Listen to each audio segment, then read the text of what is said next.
Hello बच्चों, स्वागत है आप सभी का मेरे YouTube चैनल में एक बार फिर से। तो पहले पार्ट में हमने डिस्कस किया था कि केमिकल रिएक्शन क्या होती है, और फिर हमने ये भी डिस्कस किया था कि किस आधार के बेस के ऊपर, किस बेस पे हम ये कह सकते हैं कि केमिकल रिएक्शन हुई है। ठीक है, अब हम आगे कंटिन्यू करते हैं। चलिए, जिसने चैनल को सब्सक्राइब नहीं किया है वो फटाफट से चैनल को सब्सक्राइब कर ले और आगे बढ़ते हैं। Activity 1.1 can be described as, जो एक्टिविटी 1.1 है हम उसको ऐसे डिस्क्राइब कर सकते हैं। When a magnesium ribbon is burned in oxygen, जब हम मैग्नीशियम रिबन को ऑक्सीजन में जलाते हैं, या आप ये कह लो कि ऑक्सीजन के प्रेजेंस में जलाते हैं, it gets converted to magnesium oxide, और ये किस में कन्वर्ट हो जाती है? ये मैग्नीशियम ऑक्साइड में कन्वर्ट हो जाती है। This description of a chemical reaction in a sentence from is quite long. ये जो डिस्क्रिप्शन यानी कि हमने इसका विस्तार किया है, बताया है आपको कि ये थोड़ा सा लेंथी हो जाता है, लंबा हो जाता है। It can be written in a shorter form, इसको हम एक छोटी फॉर्म में लिख सकते हैं। ठीक है, the simplest way to do this is to write it in the form of a word equation. और जो सबसे आसान तरीका है इसको लिखने का वो क्या है भाई बच्चों? Word equation. वर्ड इक्वेशन का मतलब है कि हम कैसे लिख रहे हैं, हम इसको शब्दों में लिख रहे हैं। ठीक है, इसमें लिख रहे हैं शब्दों में। The word equation for the above reaction would be, ऊपर जो रिएक्शन लिखी हुई है मैग्नीशियम की, उसके लिए वर्ड इक्वेशन ये हो सकती है मैग्नीशियम प्लस ऑक्सीजन, तो क्या बन जाता है हमारा? Magnesium oxide. अब ये जो मैग्नीशियम एंड ऑक्सीजन जो है वो तो क्या है? रिएक्टेंट है, और जो हमें मैग्नीशियम ऑक्साइड मिला है वो क्या है? प्रोडक्ट है। ठीक है, the substance that undergo chemical change, वो सब्सटेंस जो किसी केमिकल चेंज के अंदर जाता है इन दिस रिएक्शन, इस रिएक्शन में, इन द रिएक्शन में मैग्नीशियम एंड ऑक्सीजन, जैसे कि मैग्नीशियम और ऑक्सीजन और द रिएक्टेंट्स, उनको हम क्या कहते हैं? रिएक्टेंट्स। यानी कि आप ये कह लो, ये मान लो कि जो सब्सटेंस केमिकल रिएक्शंस में पार्टिसिपेट करते हैं, भाग लेते हैं। ठीक है, और कहाँ लिखा होता है? Left hand side. कहाँ लिखा होता है? लेफ़्ट हैंड साइड, तो उसे हम क्या कहते हैं? रिएक्टेंट। और जो substance after the reaction form होते, बनते हैं, और कहाँ लिखा होता है? राइट हैंड साइड, उसे हम क्या कह सकते हैं? उसे कहते हैं हम प्रोडक्ट। ठीक है भाई बच्चों, क्या कहते हैं? Product. The new substance is magnesium oxide, नया जो सब्सटेंस है वो क्या है? Magnesium oxide. Formed during the reaction as a product, और ये रिएक्शन के दौरान क्या बना है?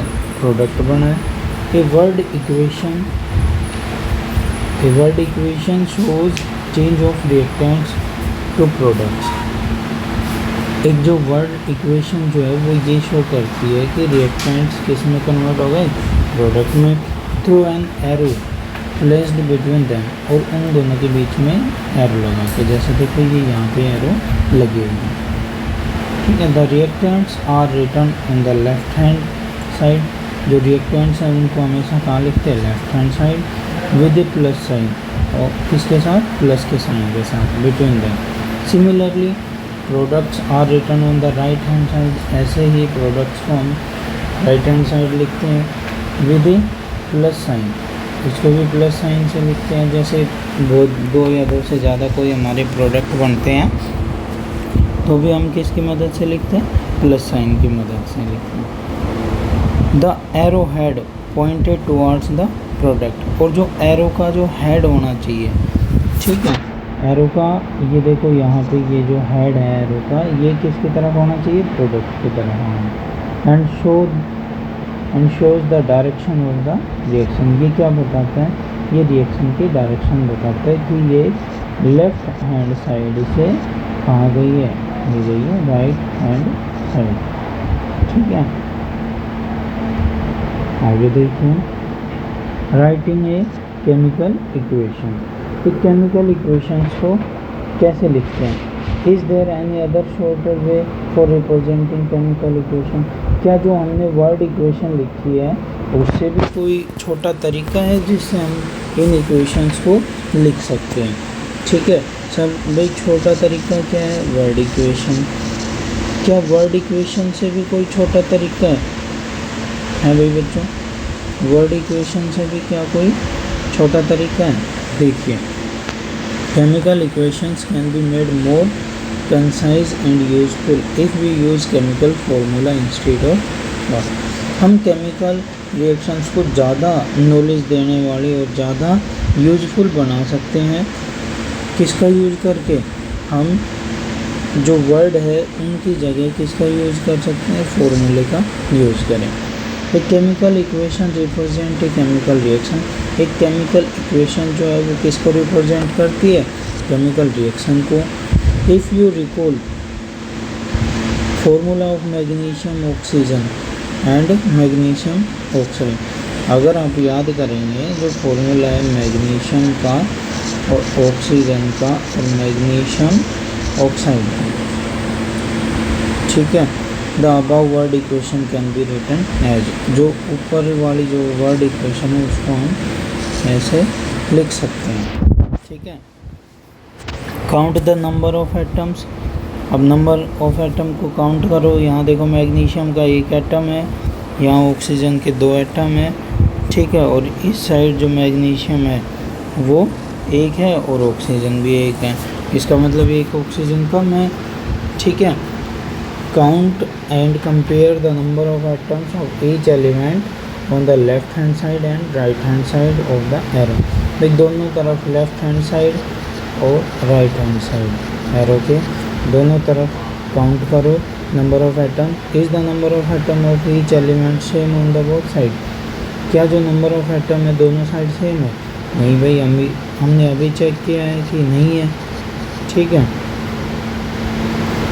तो अब इनको क्या करेंगे? इनको बैलेंस करेंगे। If yes then the equation is balanced. अगर हाँ है आपका जवाब तो इक्वेशन जो है बैलेंस्ड है। If not then the equation is unbalanced. और अगर नहीं है आपका जवाब तो इक्वेशन जो है वो अनबैलेंस्ड है। Because the mass is not the same on the chemical equation for a reaction. ये कह रहे हैं because the mass is not the same on both side of the equation, कि दोनों साइड जो इक्वेशन है उसके दोनों साइड मास क्या नहीं है? सेम नहीं है। Such a chemical equation is skeletal chemical equation. ऐसी जो केमिकल इक्वेशन है उनको क्या कहते हैं भाई? स्केलेटल केमिकल इक्वेशन कहते हैं। ठीक है, कौन सी इक्वेशन कहते हैं? Skeletal chemical equation. या इनको हम बोल सकते हैं अनबैलेंस्ड। देखो भाई, इसको क्या बोल सकते हैं हम? इसको बोल सकते हैं हम अनबैलेंस्ड केमिकल इक्वेशन। ठीक है, ये भी बोल सकते हैं हम इसको। Equation is skeletal chemical equation for the burning of magnesium in air. जो इक्वेशन है वो कैसी है? स्केलेटल है। किसकी इक्वेशन स्केलेटल है? मैग्नीशियम के जो बर्निंग की इक्वेशन है एयर में वो स्केलेटल है, मीन्स अनबैलेंस्ड। उसके बाद आगे देखिए balanced chemical equation. Balanced chemical equation क्या होती है? Recall the law of conservation of mass. Law of conservation of mass को याद करो। Law of conservation of mass क्या है? कि mass neither be created, mass neither be created NOR be destroyed. कि मास को ना तो क्रिएट किया जा सकता है ना ही डिस्ट्रॉय किया जा सकता है। That you studied in class 9। आपने ये 9th क्लास में पढ़ा था। मास can neither be created nor be destroyed. In a chemical reaction. एक केमिकल रिएक्शन में ना तो मास क्रिएट किया जा सकता है ना ही डिस्ट्रॉय किया जा सकता है। That is the total mass of the element present in the product of a chemical reaction. जो क्या है, टोटल मास जो है एक केमिकल रिएक्शंस का जितना भी उसमें प्रेजेंट है has to be equal to the total mass of the chemical, total mass of the elements present in the reactants. तो जो मास है प्रोडक्ट का वो किसके इक्वल होना चाहिए, टोटल जो मास है रिएक्टेंट का उसके इक्वल होना चाहिए। ठीक है, क्लियर है भाई, इस चीज़ को ध्यान रखना, उसके इक्वल होना चाहिए। अब दूसरे शब्दों में हम क्या कह सकते हैं, in other words the number of atoms of each element remains the same. कहते हैं नंबर ऑफ एटम जो है वो भी, नंबर ऑफ एटम्स वो भी क्या होना चाहिए, सेम होना चाहिए। ठीक है, क्या होना चाहिए, सेम होना चाहिए। हैंस ये कह रहे हैं before and after a chemical reaction, chemical reaction से पहले भी और केमिकल रिएक्शन के बाद में भी। Hence we need to balance a skeletal chemical equation, इसलिए हमें एक स्केलेटल केमिकल इक्वेशन को बैलेंस करने की ज़रूरत है। Is the chemical equation 1.2 balanced, क्या केमिकल इक्वेशन जो 1.2 दे रखी है वो बैलेंस है। Let us learn about balancing of a chemical equation.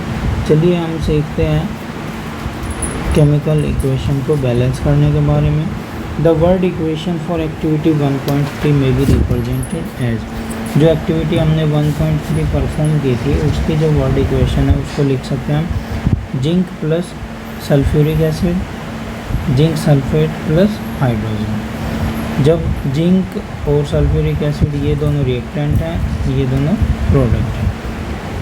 The above word equation में भी represented by the following chemical equation, जो ऊपर की जो केमिकल इक्वेशन है, वर्ड इक्वेशन है, उसको हम इस तरीके से रिप्रेजेंट कर सकते हैं। Zinc plus H2SO4 arrow ZnSO4 plus H2।